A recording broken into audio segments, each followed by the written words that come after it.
த Lord, ஹல்லேலூயா. Zion வேதாகம ஆய்விற்கு அன்போடு கூட இயேசு கிறிஸ்துவின் நாமத்தில் உங்களை வரவேற்கிறேன். இன்றைய தினத்திலும் யோசுவா புஸ்தகம் அதிகாரங்கள் 9 முதல் 12 அதிகாரங்களில் வசனங்களை தியானிக்க சர்வ வல்லமையுள்ள தேவன் தாமே நமக்கு கிருபை பாராட்டுவாராக. 9வது அதிகாரத்திலே இதோ யோசுவா தன் அங்கே ராஜாக்களுக்கு எதிர்த்து போரிட்டு ஜெயம் எடுத்து வரும்பொழுது அவர்கள் ஒருமனப்பட்டு யோசுவாவோடும் இஸ்ரவேலோடும் யுத்தம் பண்ண ஏகமாய் ராஜாக்கள் கூடி வந்த பொழுதும் அங்கே யோசுவா தேவனால் ஜெயம் எடுத்து தொடர்ந்து முன்னேறி வருகிறதை குறித்து பார்க்கிறோம். எரிகோவுக்கும் ஆயிக்கும் யோசுவா செய்ததை கிபியோன் குடிகள் கேள்விப்பட்ட பொழுது அவர்கள் தந்திரமான யோசனை பண்ணி இதோ அவர்கள் யோசுவாவை அந்த ஜனங்களை ஏமாற்றி விடுகிற காரியத்தை குறித்து பார்க்கிறோம். யோசுவாவும் மற்ற இஸ்ரவேல் தலைவர்களும் தேவனிடம் ஜெபம் பண்ணி இந்த கிபியோனியரை குறித்து தேவனுடைய சித்தம் என்ன என்று அறிய தவறிவிட்டார்கள். அவர்கள் தங்கள் சுயத்திலே சிந்தித்து விட்டார்கள். எனவேதான் அவர்கள் அங்கே மாட்டிக்கொண்டார்கள். தேவன் நிர்மூலமாக்க வேண்டும் என்று சொல்லி கட்டளை கொடுத்த அந்த காரியங்களை நிர்மூலமாக்க முடியாதபடிக்கு அந்த கிபியோனுடைய குடிகள் தப்பிவிட்டார்கள். அவர்களுடனே உடன்படிக்கை செய்து கொண்டார்கள். இது உபாகம் 7வது அதிகாரத்தில் கூறப்பட்டபடி இது தடை செய்யப்பட்ட ஒரு காரியம், தேவனால் தடை செய்யப்பட்ட ஒரு காரியம். ஆனால் அவர்கள் இந்த கட்டளையை அவர்கள் தேவனுக்கு கொடுத்த இந்த கட்டளையை நிறைவேற்ற முடியவில்லை.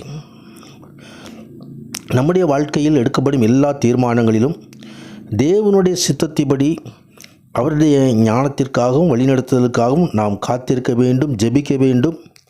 இப்படி செய்வதன் மூலமாக வாழ்க்கையிலே நாம் எதிர்கொள்ளப் போகிறதான அநேக துன்பமான காரியங்கள், நெருக்கமான காரியங்களை தவிர்க்க முடியும். கர்த்தருடைய நாமத்திற்கு மகிமை உண்டாவதாக. தேவ சமூகத்திலே காத்திருந்து தேவ சித்தத்தை அறிந்து கொள்ள வேண்டும், தேவ ஞானத்தை பெற்றுக்கொள்ள வேண்டும், தேவ வழிநடத்துதலை பெற்றுக்கொள்ள வேண்டும். 10வது அதிகாரத்தில் அங்கே யுத்த காலத்திலே சூரியன் மற்றும் சந்திரன் நடுவானில் தடுத்திருக்கிறதை குறித்து பார்க்கிறோம்.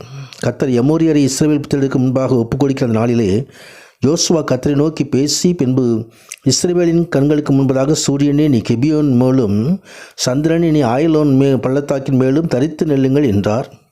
அது அப்படி நின்றது. கர்த்தருடைய நாமத்திற்கு மகிமை உண்டாவதாக. இயற்கைக்கு மேற்பட்ட அற்புதங்களை செய்கிறவர் நம்ம தேவன். பகல் நேரத்தை அதிகரிக்க செய்ய தேவன் பயன்படுத்திய திட்டம் என்ன என்பதை இங்கே பார்க்கிறோம். தேவன் பூமியின் சுழற்சியை தாமதப்படுத்தி இருக்கலாம். பூமியின் அச்சு தண்டில் சூரியன் என்றும் அஸ்தமிக்காத வடதிசையில் அதை சிறிது அசைத்து இருக்கலாம். சூரிய கதிர்களின் திசையை மாற்றி இருக்கலாம். தேவன் எந்த முறையை கையாள நினைத்தாலும் அவர் தேவனாயி கர்த்தர். தேவனால் கூடாத காரியம் ஒன்றுமில்லை. கர்த்தருடைய நாமத்துக்கு மகிமை உண்டாவதாக. தன் பிள்ளைகளுக்கு இயற்கைக்கு மாறாக, இயற்கைக்கு மேலாக அற்புதங்களை செய்கிறவர். இன்றைக்கும் அவர் தன் பிள்ளைகளுக்காக அதை செய்கிறவர். தொடர்ந்து தெற்கு நகரங்கள் பிடிக்கப்படுதலை குறித்து ஆண்டவராகி தேவன் யோசுவாவுக்கு ஜெயத்தை குறிக்கிற குறித்து பார்க்கிறோம். 11வது அதிகாரத்திலும் வடதேச ராஜாக்கள் தோற்கடிக்கப்படுகிற காரியங்களை குறித்து பார்க்கிறோம். கானானை கைப்பற்றுதல் ஆகிய செயல் தொடர்ச்சியாக பல முற்றுகைகள், படையெடுப்புகள், தாக்குதல்களை கொண்டிருந்தது. இது 5 ஆண்டுகளாக தொடர்ந்து நடைபெற்று வந்தன. காலேபின் வயதிலிருந்து இதை கணக்கிட முடிகிறது. கானானை கைப்பற்ற தொடங்கியதிலிருந்து காலேப்புக்கு எப்ரான் கொடுக்கப்பட்டது வரை 5 ஆண்டுகள். கர்த்தருடைய நாமத்துக்கு மகிமை உண்டாவதாக.